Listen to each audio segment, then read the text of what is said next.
Hashtag 106, Apocalipse, estudando as profecias. Veja como fica claro, interpretando assim o Apocalipse, né? Como fica claro agora entender quem são as duas testemunhas de Deus. E é muito importante perceber isso aqui. Haveria duas testemunhas melhores do que o Velho e o Novo Testamento? E ambos é que constituem a palavra de Deus, a Santa Bíblia, ou a Bíblia Sagrada, né? Mas vamos ao versículo 5 deste Apocalipse, capítulo 11. E se alguém lhe quiser fazer mal, sairá fogo da sua boca para devorar seus inimigos. E se alguém lhe quiser fazer mal, importa que seja morto. Está lá no versículo 5 do capítulo 11 do Apocalipse. Fazer mal à palavra de Deus, à Bíblia, ao Velho Testamento, é evidentemente se opor, corromper ou perverter o seu testemunho. É afastar dela o povo que está faminto de Deus. Ora, contra os que fazem esta obra de impiedade, de maldade inqualificável, sai fogo da sua boca para os devorar, isto é, juízo de fogo anunciando nesta palavra contra eles. Declara que terão por fim a sua parte no fogo que arde como fogo e enxofre. Confira o profeta Malaquias, capítulo 4, e o Apocalipse, no capítulo 20. E no capítulo 22, versículo 18 e 19. Bom, vamos ao capítulo 11, versículo 6. Estas têm poder para fechar o céu, para que não chova nos dias da sua profecia, e têm poder sobre as águas, para convertê-las em sangue, para ferir a terra com toda sorte de pragas, todas quantas vezes quiserem. Fecha aspas. Bom, em que sentido estas duas testemunhas têm poder para fechar o céu, converter as águas em sangue e ferir a terra com toda sorte de praga? Quem estudou o Velho Testamento deve se lembrar que Elias fechou o céu para que não chovesse durante 3 anos e meio, mas o fez pela palavra de Deus. Na altura que nós estamos nesse estudo, alguém poderia falar que muita coisa na Bíblia foi alterada pelos homens, mas será que a gente não percebe que o plano divino não pode fazer com que a ciência desenvolva tecnologia para, em breve, ter capacidade de captar os registros no tempo do que se fez ou falou há 2.000, 3.000 anos atrás? Ou desenvolver meios de se chegar aos originais escritos pelos próprios evangelistas e profetas? Ou, quem sabe, os próprios profetas e evangelistas se materializarem e trazerem pessoalmente tudo que escreveu. Mas a gente está vendo aqui que a gente pode também ter acesso a originais bem antigos, os gregos antigos, que não é fácil de acessar qualquer pessoa, sabe disso. Bom, Moisés, pela mesma palavra do Senhor, também converteu as águas do Egito num verdadeiro mar de sangue. Este fato pode ser designado como milagre para quem não conhece ou não domina, né, as leis dos fluidos, porque tudo que a humanidade ainda não conhece, ela costuma dizer que é um milagre, o que é impossível.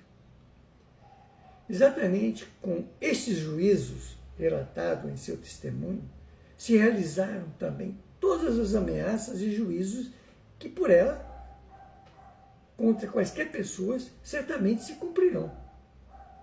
Elias fechou o céu e não choveu durante 3 anos e meio, mas não fez sem o poder de Deus, ou sem conhecer e dominar as leis dos fluidos, ou contar com as forças da natureza, como também costumamos designar o que não conhecemos, como se não houvesse os espíritos designados pelo supremo governante desse planeta, mas Jesus, espíritos que gerenciam as forças do ar, das águas, os ventos e tudo mais.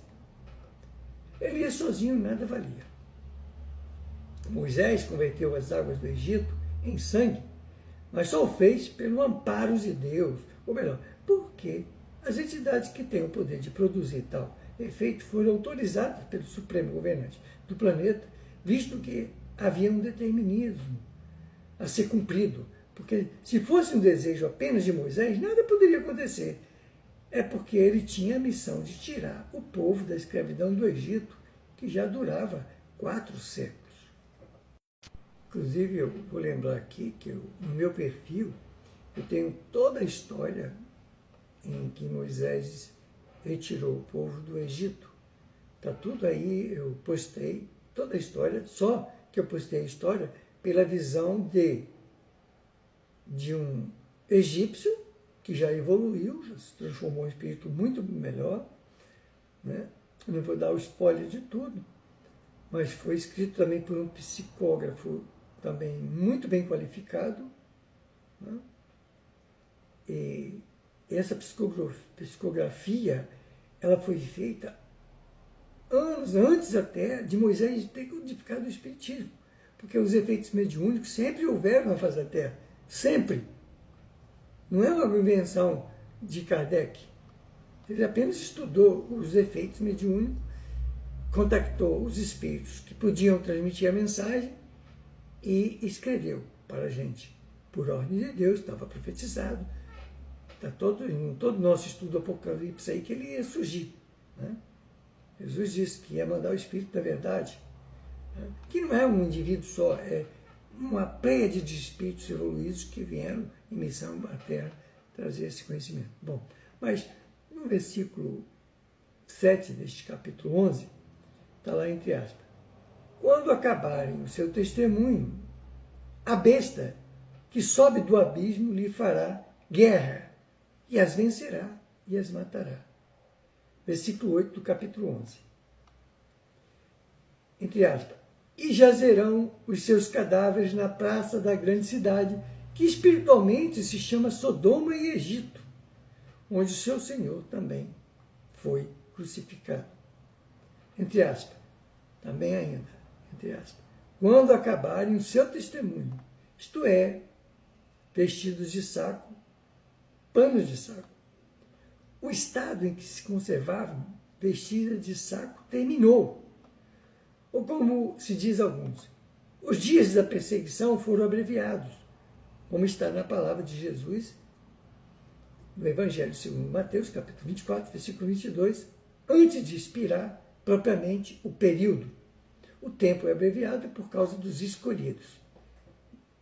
Bom, pois bem, uma besta em profecia significa um reino ou um poder. Basta ver o livro do profeta Daniel, no Velho Testamento, capítulo 7, versículo 17 a 28. Então se levanta agora uma questão. Quando terminou para as duas testemunhas o período de 1260 dias?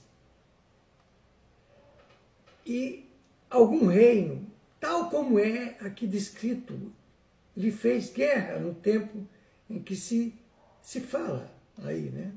Os 1260 dias, são 1260 anos, como já vimos. Vamos raciocinar.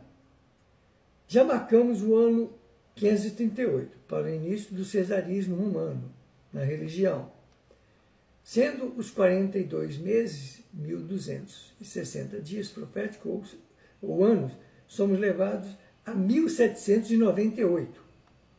Mas por esses tempos, não teria aparecido algum reino para lhe fazer guerra, como se fala aí?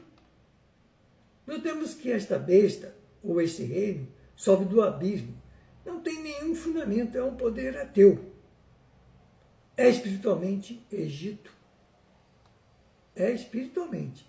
Então vamos ver o Velho Testamento, no livro Êxodo de Moisés, capítulo 5, versículo 2. Vamos continuar na próxima hashtag.